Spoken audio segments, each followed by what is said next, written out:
In today's video, I'm going to teach you how to add a sort button in Excel.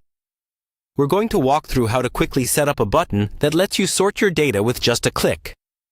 This is really useful if you regularly organize lists, like names, products, or numbers, and you're tired of constantly going back to the ribbon to sort things over and over. Start by opening the Excel file that contains the data you want to sort. Make sure your data is organized in a clear table or list, with headers at the top of each column, like name, date, or amount.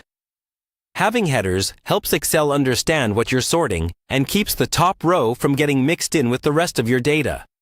Next, click anywhere inside the column you want to sort. For example, if you want to sort by names, click on one of the cells in the name column. Now go to the Data tab on the ribbon at the top of Excel. Here, you'll see the Sort A to Z and Sort Z to A buttons. Click Sort A to Z to sort in ascending order, or Sort Z to A to sort in descending order.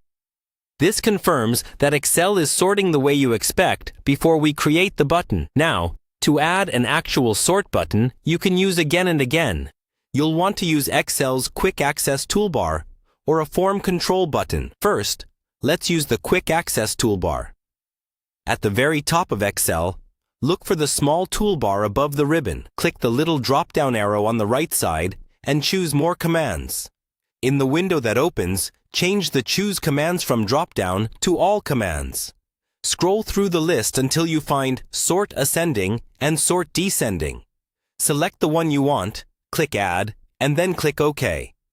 You'll now see a Sort button on your Quick Access toolbar that you can use anytime, no matter which tab you're on. If you prefer a button directly on your sheet, enable the Developer tab from Excel Options and insert a button form control. Then, record a simple macro that performs your sort, and assign that macro to the button. Now, whenever you click that button on the sheet, Excel will automatically sort your data based on the settings you recorded. Once everything is set up, test your new sort button to make sure it behaves as expected. If it doesn't, double-check that your active cell is inside the correct column, or that your macro refers to the right range. And that's all there is to it. You now have a convenient sort button in Excel that saves you time and keeps your data organized with a single click.